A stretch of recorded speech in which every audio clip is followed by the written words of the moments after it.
tonight, some people, well, many people may say that with all the partisan bickering here in Congress, that Congress has gone to the dogs. Well, tonight, we can report several happy reunions for families across the U.S. A dozen dogs separated from their families in Puerto Rico following Hurricane Maria are headed home. The owners were forced to relocate, leaving their pets in shelters there or to be cared for by friends or family. Well, the Pittsburgh Aviation Animal Rescue Team brought these animals to the mainland. Since Hurricane Maria, the organization has transported more than 100 dogs separated from their owners. They are my family. They are my babies, like my kids. People ask me what I do this for. When you see what's better reward than seeing Josh with that little guy? It's just perfect. I was sure that Dana Perino was going to do that tonight, but we're happy that those reunions happened. Thought we'd bring that to you. Thanks for inviting us into your home tonight from Capitol Hill. That's it for this special report. Fair, balanced, and unafraid. The story, guest hosted by Sandra Smith, who's on, it seems, every hour now. It starts right now. Hey, Sandra. At least for a couple days. Brett, good evening and thank you.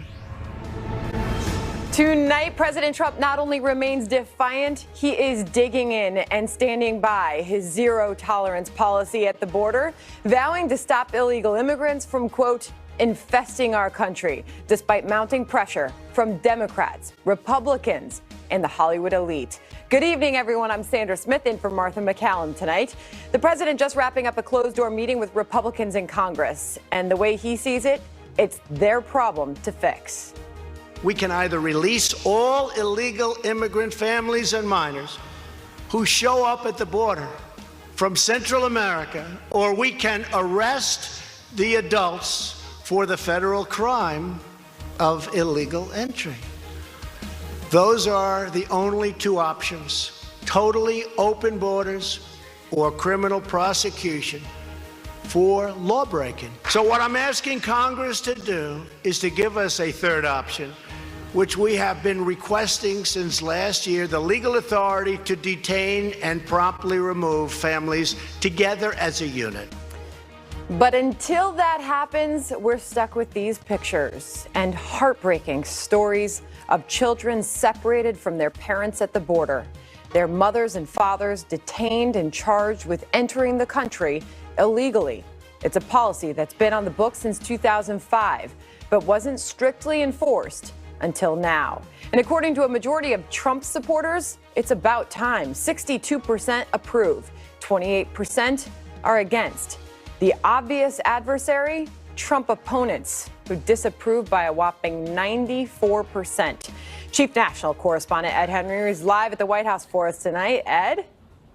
Sandra, great to see you. This urgent meeting between the president and House Republicans just wrapped up a couple of moments ago. The president did not take questions from reporters, but he did say, quote, the system has been broken for decades, obviously talking about the immigration system. Another sign he is not backing down over this zero tolerance policy. Earlier, before the meeting, he charged that Democrats want illegal immigrants to, quote, infest our country, a clear sign that he's not backing down. But House and Senate Republicans are showing more flexibility, saying they'll support legislation that would allow children to stay with their parents, other loved ones, while they wait for an immigration judge to deal with their cases. And in fact, Senate Majority Leader Mitch McConnell, other top Republicans, also perhaps seeking a political lifeline, feeling the heat and embracing legislation to prevent families from being separated while they seek asylum at the border. Here's the interesting thing.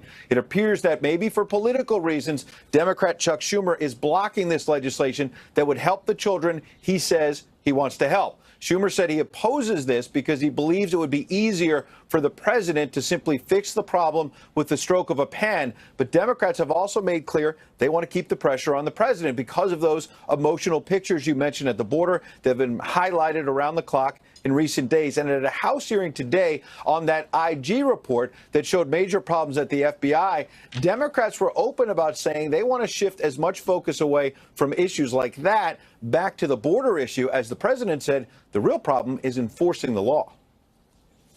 We will not keep kids in child internment camps indefinitely and hidden away from public view. What country is that? This is the United States of America. We have to get the Democrats to go ahead and work with us, because as a result of Democrat-supported loopholes in our federal laws, most illegal immigrant families and minors from Central America who arrive unlawfully at the border cannot be detained together or removed together, only released.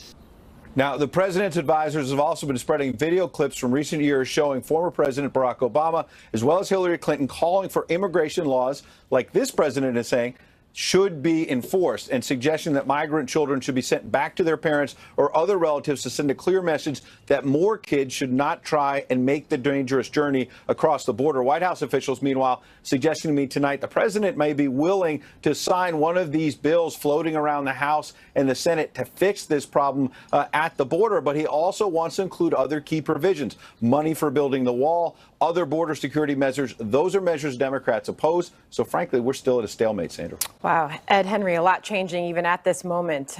Thank you very much at the White House for us. Joining me now, one of the congressmen who just met with President Trump, Texas Republican Michael McCall, chairman of the House Homeland Security Committee. Mr. Chairman, thank you for your time tonight. We know you just spent a few moments with the president. What was he thinking, saying in that meeting? What came out of that? He's very enthusiastic, optimistic. He expressed in his words, he said, I'm 1,000% behind what you're trying to pass in the House. There will be two bills going to the floor on Thursday: the McCall-Goodlatte bill, the original version, and then the modified version. Both are very similar in terms of the four pillars: border security, as the president wants, and both provide for a DACA fix. And I think importantly on this issue of family separation, it also addresses that issue because it will detain the family as a unit rather than separate them out. What happens if you find out that it's not a family member, it's not a parent that's traveling over the border with that child? Well, that's a fundamental problem, is we've neglected the border in this crisis. In 2014, we had 20 million of these children crossing. It's enticed them to come over. And so we have a lot of fraudulent parents, people that aren't even their parents, saying they are the parents. Now, as you know, under the president's policy, the parents are now being prosecuted, but we would like to see the families stay together, not separated. But I think most importantly, from my position as the chairman of Homeland Security, is to have a border security bill passed for the first time since we passed the Secure Fence Act in 2006. That was a long time ago. And this also fundamentally changes immigration to a merit-based system rather than a random lottery system or chain migration. How would success be measured ultimately if any of these eventually pass, the president signs it? I mean, how do you measure success down at the border as far as these crossings and detainments are concerned? Well, I think metrics are important. I think operational control of the border, and you can quantify that in terms of how many people are illegally entering the country. And the fact is, because we have these legal loopholes, in the beginning when Trump had the rhetoric about the wall and such, the numbers went way down. The problem is they know that was just rhetoric and that Congress has to change the laws and the legal loopholes. Otherwise, if they come, they can stay. And that's the message that the smugglers and traffickers are selling to these victims at the price of $6,000 a person, bring them into the country. We will never stop this problem until we dry up the deterrent issue and the legal loopholes that exist. Mr. Chairman, currently. I don't have to tell you, emotions are high right now, and America is seeing these images down at our border of these children being separated from their parents. When you look on at that and you see the disgust from the American people and even from members of your own party and on the other side of the aisle, what is being left out of this national conversation based on what you see every day? Well, I've been down to the detention centers many times, and I was down in 2014. It is a very, on a human level, it is very, it's very difficult and hard to see. But again, Sandra, we're not going to stop this problem. It's going to continue to keep going on until we fix our immigration system. And that's what we're trying to do on Thursday, in addition to fixing DACA. I hope the Democrats would want to work with us to fix do you think they do want to work with you? I would hope they would. I'm concerned, though, Sandra, they would prefer to use this as a campaign issue in the 2018 midterm elections, which I think is shameful, because we have a real opportunity, historic, to fix both the security issue and the DACA issue on a compassionate level, which, as the president said, about 80% of the American people approve. Chairman Mike McCall, we appreciate your time fresh out of that meeting with the president and your fellow Republicans. Thank you. Thank you, Sandra. Katie Pavlich, townhall.com news editor and a Fox News contributor. Alida Garcia served as the National Latino Vote Deputy Director for President Obama's 2012 re-election campaign and is the Coalitions and Policy Director at Forward U.S. I want to get your thoughts first, Katie. I know that this is an issue you have been on for many years, and following the changes here and now this implementation and this enforcement by the Trump administration, you've been listening in. What are your thoughts tonight? My first thought is that the child unaccompanied minor crisis is nothing new. In 2014, Town Hall published photos from inside a Nogales processing center showing these children coming across the border and being detained in these facilities under the Obama administration. There were a number of journalists who were doing this work, but it did not blow up into this national narrative. You fast forward to today, and there is a lot of focus on the enforcement side of this policy. And I know that zero tolerance sounds harsh, but zero tolerance simply means enforcing the law and making sure that there are consequences for actions in order to stop this problem. What we're seeing right now is a culmination of decades of not enforcing the idea that crossing into America without permission is in fact a crime. This administration is going after people who do that in hopes that it will deter people from coming here. And inevitably, Congress is going to have to do something. Ted Cruz introduced legislation yesterday, to try and stop this from happening, to keep families together. It's up to Democrats now to come to the table with their solutions to make this different moving forward. Alida, it's interesting what Katie just said there, and you wonder about the effectiveness of this enforcement by the Trump administration as a deterrent. Another network, happened to be MSNBC, had a family on it. It was a father and son where the son had been separated from the father, and he was asked a really important question, and I want to get your take on his response. Listen. Can you just quickly ask the younger Jose if he knew that he was going to be separated from his father when he came across the border? If he had any idea that was going to happen? A question from our Yasmin in the studio. Una pregunta. ¿Tú sabías que te podían separar de tu papá cuando cruzaste la frontera? No, no lo sabía. No, I did not know. Would you have crossed had you known that this could happen? ¿Hubieses cruzado la frontera si hubieses sabido que te lo hubiesen quitado? Quizás no. Maybe not. Wow. Alida? Well, thank you for having me. It's really hard to hear words of zero tolerance being downplayed. I woke up in McAllen, Texas this morning, which is ground zero of the family separation crisis. And yesterday afternoon, I spent my afternoon giving cough syrup to a number of children who had been sleeping on the floor in cold cages and all had a cold. And so it's really important at this time when we go back and forth with the politics of this moment that we understand that these are small children who have been taken hostage by this administration in order to put forth a political agenda that incarcerates families at greater length in worse conditions.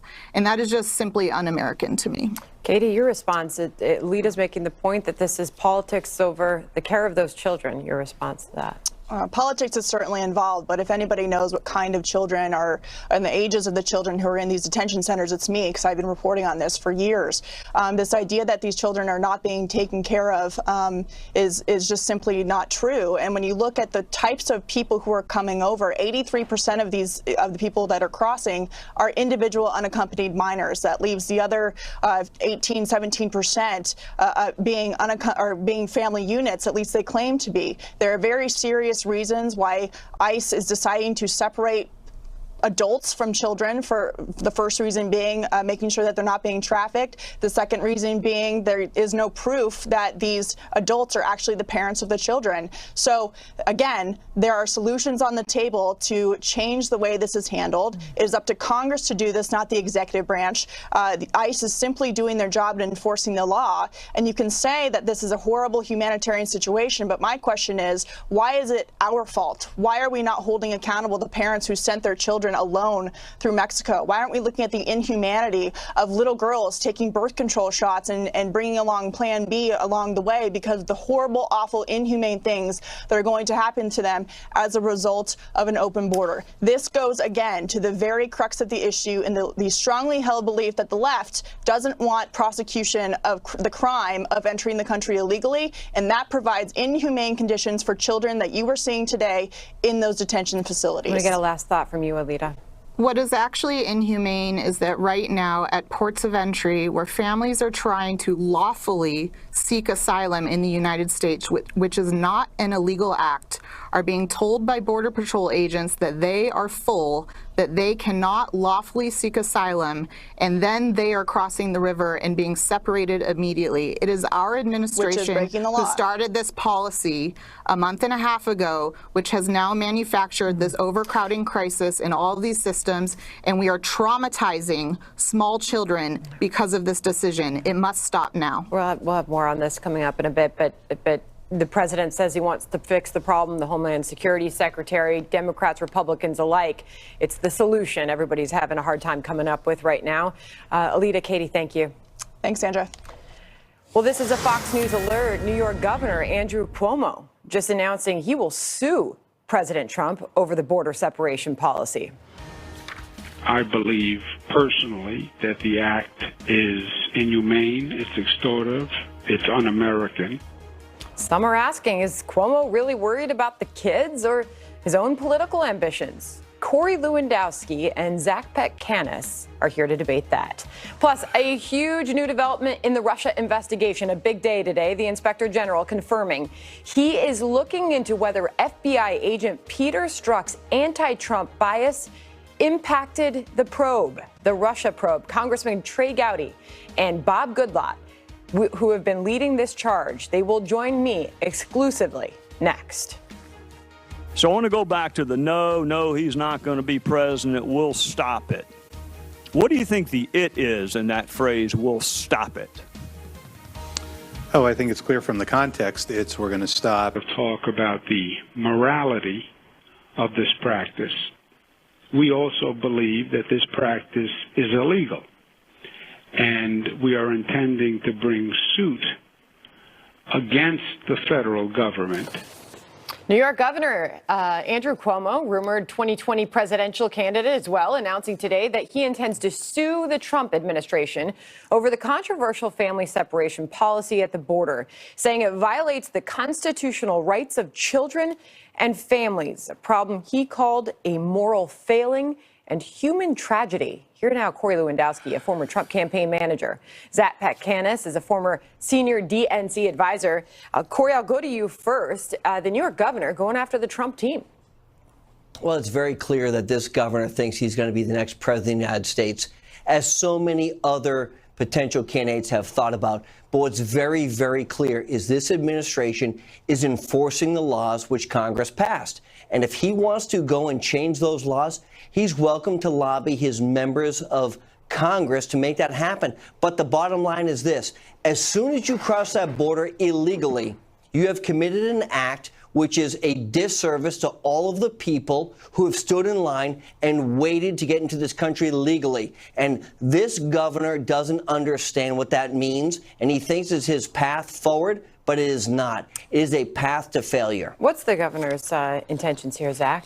I mean, look, I read today about a 10-year-old girl with Down syndrome who was taken from her mother and put in a cage. I read about did you say want to a 10-year-old with Down syndrome being taken from her mother? What I said is you can pick anything you want out, but the bottom line is very clear. How dare you? When you cross the border illegally, you have given up the rights of this country. Being taken from their we mothers. are a country with borders. We are a country of laws. Stolen from their mothers and put into cages. Cross this country illegally, your parents understand this. they understand something Nobody can very hear when you clearly. both talk. So When wait- you cross the border How dare illegally, you, sir? when How you commit dare a you? crime, you are taken away from She your has family. Down 'cause that's syndrome how and this she was country taken from her works. mother. All right, Zach, you go to hold any on, Corey. country in the Let's world, get Zach to and when finish you his commit point. a crime, you are taken from your parents There in is a any country in the reason. world. There is a Let's reason why Zach in. faith groups. There is a reason why 12 Republican senators sent a letter begging this administration to reverse this policy. There is a reason why the governor of New York is suing this administration to stop this policy. This policy is abhorrent. It is offensive to all Where were you during the moral Obama people. administration when this policy was in place? This administration policy was not done during the administration. You are now lying about this policy This is in the addition law to of the saying land, which is the But to be, law of the land to of be the clear, Obama Zach, administration. children were detained at the border under the Obama administration. When they were unaccompanied minors. The difference now is they are accompanied minors. The Trump administration is forcibly making them unaccompanied minors when they take them from their parents and put them in cages. And we have members of the Trump team who are going wah wah when you learn about the stories in of this country, horror it's that's going very on down at the clear. border. You commit a crime in any country, whether it is the United States or Canada or anywhere else, you are separated from your child. Coming across the border illegally is a crime. If you want the opportunity to come to this great country, the greatest country in the world, then there is an opportunity to do that. But there is a process to do that. And when people come across the border illegally, that's number one. You have broken the law of the United States, and all of a sudden, the mainstream media is concerned about those individuals who broke the law. What happens if a United States citizen with their child breaks the law somewhere else? They are separated from those individuals. What one-year-old is breaking the law somewhere else, sir? So What one-year-old is breaking the law somewhere else? Can you answer me that? What crime is this one-year-old going to commit in the United States? How dare you? Let's stick with what's happening, though, in New York When State. a parent breaks a law and their child is part of that crime, whether it's in the United States or anywhere else, All right, Corey, they are separated. the president is a man you know well. Let's take this to the you are having the debate and the conversation that's happening around the country right now. Corey, the president doesn't like what he's seeing at the border. He's made that clear. The first lady has made it clear. They don't like what they're seeing at the border. So where does the president want to take this? Where is he going to go with this? Look, it's very clear. It's up to Congress to change the law. This administration is implementing and following through the laws that Congress passed. So it's very clear. If Congress wants to change the law, they have that opportunity. But this administration is a zero-tolerance policy of the law that exists. Zach, So we what's just talked wrong to with Chairman that? Mike McCall, who said he needs Democrats to come to the table. He needs Democrats to work and go across the aisle to get this done. Will they? Or are they just going to keep showing the pictures and talking about the children down at the One border? person needs to change this policy, and that is Donald Trump. They announced in a press conference in April that they were going to enact this policy of taking 10-year-olds with Down syndrome away from their mothers, 1-year-olds away from their mothers who are breastfeeding. That was a policy change they enacted in April. One person is needed to change this law. That is Donald Trump.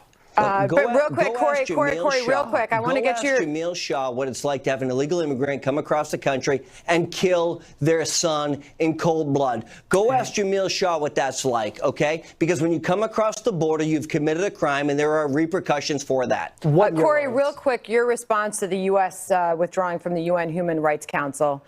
Nikki Haley making that announcement today. Look, it's very simple. The United States stands on the side of Israel, and that's what we've always stood on. And this president stands on the side of human rights, but he stands on the side of Israel. And this is a clear issue that the United States has been on. And here's where we are, right? When this president moved the embassy, it is something that 12 administrations before him have done, and none of them followed through on. All right. Last word to you, Zach, on that. The reason why the administration has pulled out of the UNHCR is because yesterday they criticized Donald Trump for his policy of separating children at the border. This is retaliation for that. And it is a shameful, shameful act of a coward who is going after 1-year-olds and 10-year-olds with Down syndrome. A sudden move by this administration. Why today? That was Why for today? quite some time. All right, guys, obviously a heated discussion. I thank both of you for being here tonight. Zach and Corey, thank you. Well, still ahead, President Trump making good on another campaign promise and making China pay to do business with America. So why are critics calling foul? Plus, anti-Trump FBI agent Peter Strzok just releasing a statement calling the questioning of his character politically motivated. Congressman Bob Goodlatte and Trey Gowdy They are here fresh off of hours of hearings today to respond next. Investigation, and he hates the president, but your report says while his bias cast a cloud, it didn't impact final decisions. Is that accurate? Bias is all the way through this, and I'm sorry that you were not able to see that. In this country, we cannot live in a world where unelected people at the FBI get to shelter someone who I believe was actively working against the president. What is more textbook bias than prejudging this investigation before it's over and this one before it begins?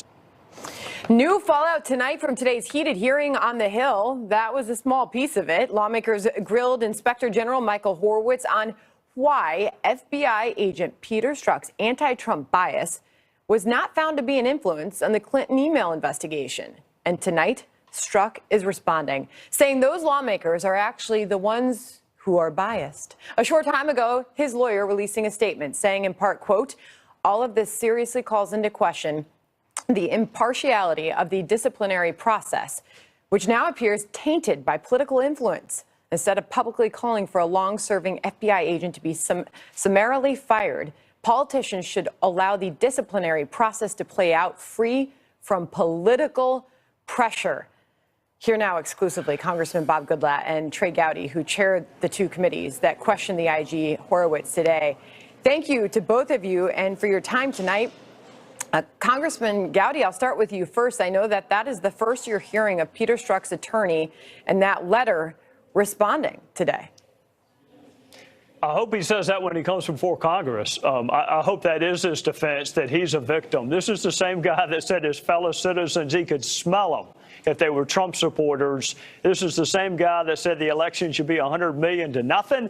This is the same guy who sleptwalked through the Hillary Clinton investigation, but then woke up and got real excited at the prospect of ending the Trump campaign or ending the Trump presidency. I hope to goodness that he comes to Congress and next week, and that's his defense. Congressman Goodlatte, it's a pretty unbelievable statement that says he is the target of unfounded personal attacks, political games, and inappropriate information leaks. There is absolutely no question that all across our two committees, members on both sides of the aisle acknowledged how appalled they were by the statements that he made, and many acknowledged that making those statements using government offices and government equipment is highly inappropriate, and it clearly reflected upon the distinction between these two investigations where his bias shows through clear and clear. But in any event, I agree with Trey. We want to have him before the committee. He has now indicated that he would come voluntarily, but he has not pinned himself down on when. So we are imminently going to issue a subpoena to him to appear next week. Okay, so the subpoena's been prepared. It has not been issued yet. It is ready to go. On the way. Okay, so we should expect to see Peter Strzok testify publicly next week? We're still open to working with him, but he needs to understand that he has to do it on our timetable, not on his. So if he's going to appear voluntarily, his lawyer better contact us right away because the subpoena is coming.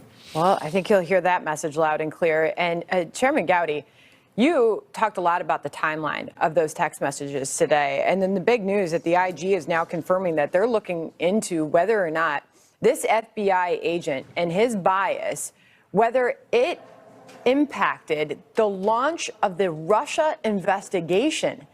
That is a big question. Did it? Well, it's the seminal question. If you look at the chronology, of course, in late July of 2016 is when the Russia probe began. And you're not 2 weeks into it before Peter Strzok is saying, we'll stop it, with the it being the presidency.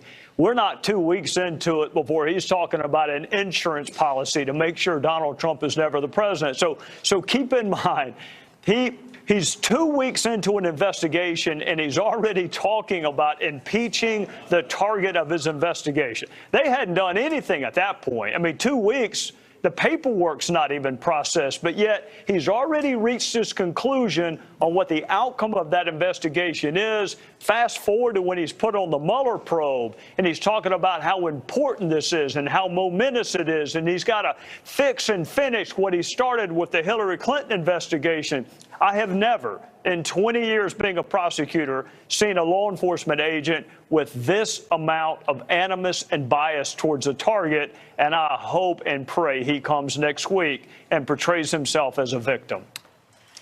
I think a lot of people at this point, based on that setup, are going to want to see that as well. But Chairman Goodlatte, as far as now the IG confirming that they're looking into Peter Strzok, those text messages, his role in the launch of this Russia probe, what more, after those hearings wrapping up today, what more do you want to know?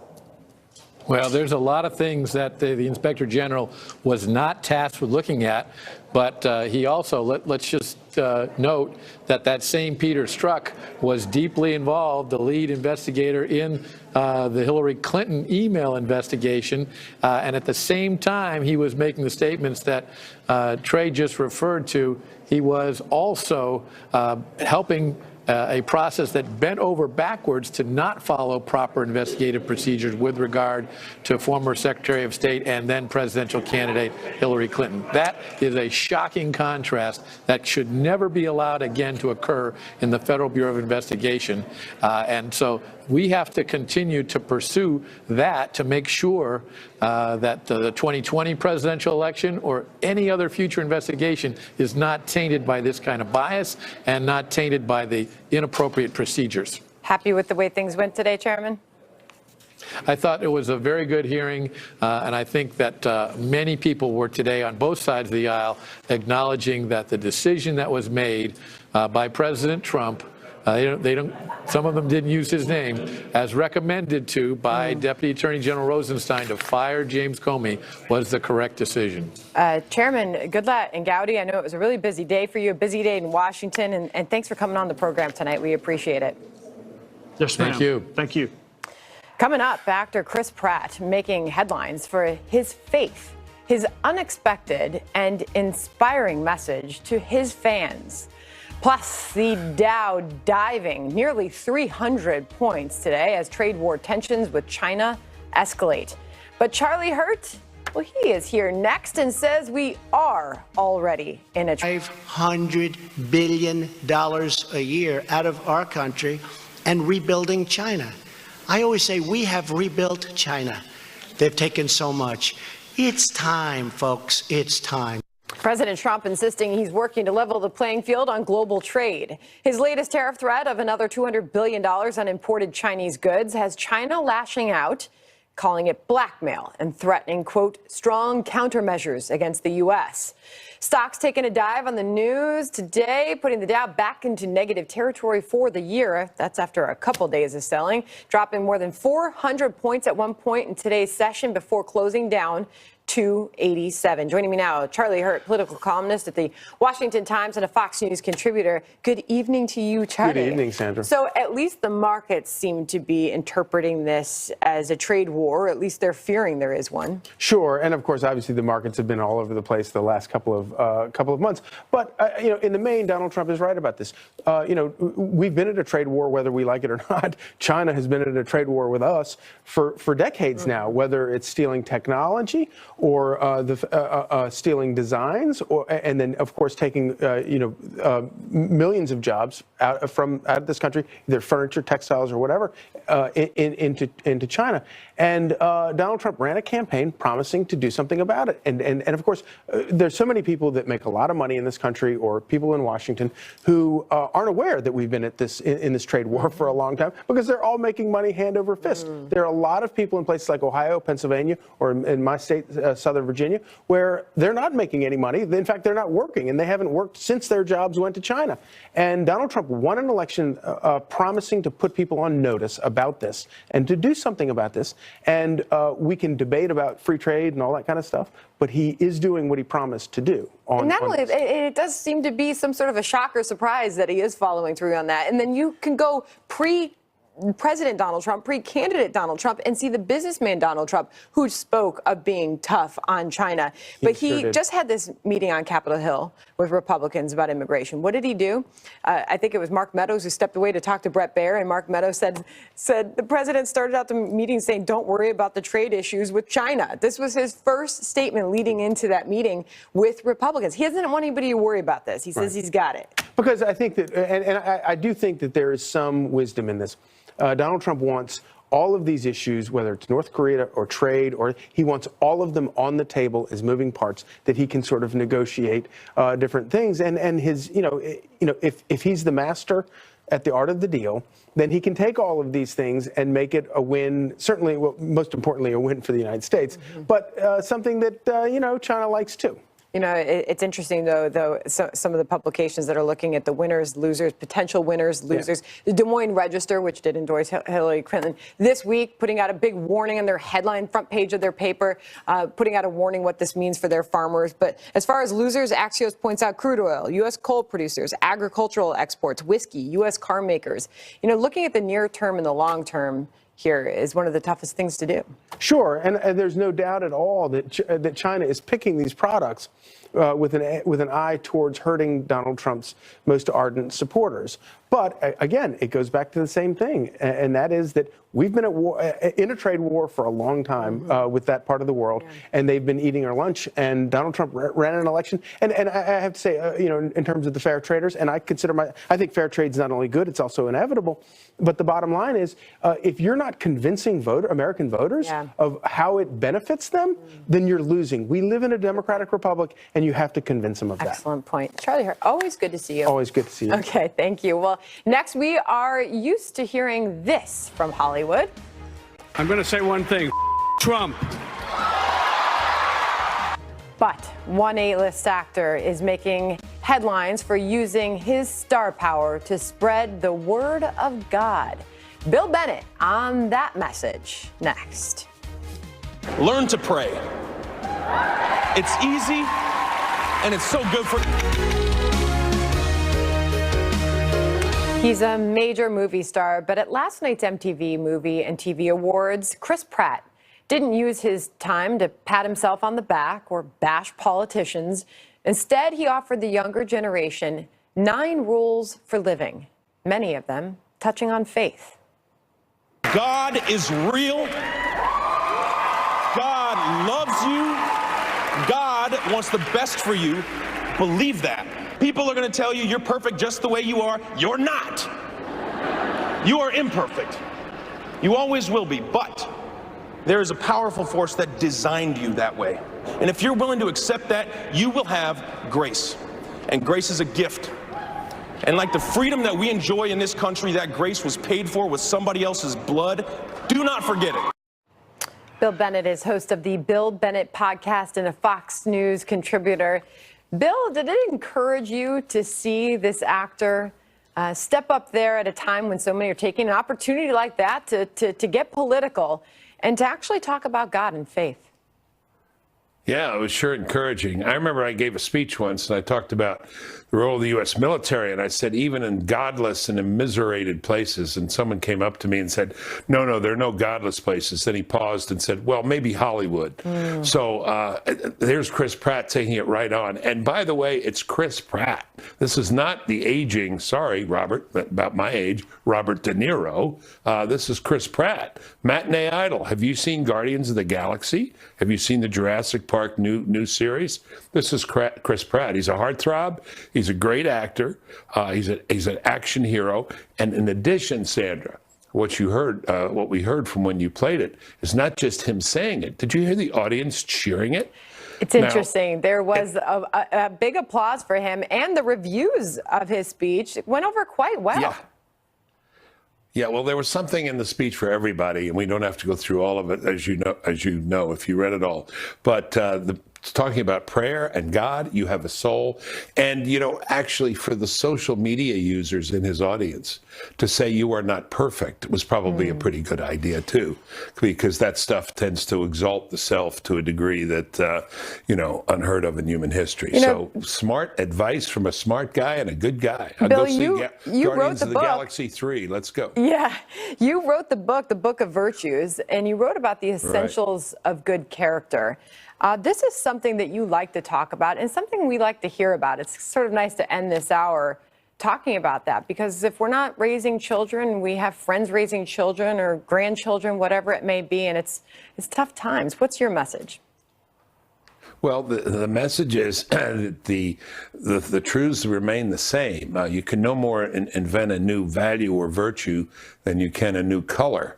They've been there, and they've been there a long time. The interesting thing is that when a guy like Chris Pratt says it, we all sit back and go, wow, how about that? That tells you it's not an oversupply in our world, or at least in certain parts of our world. I'm very heartened by it. I'm very encouraged by it.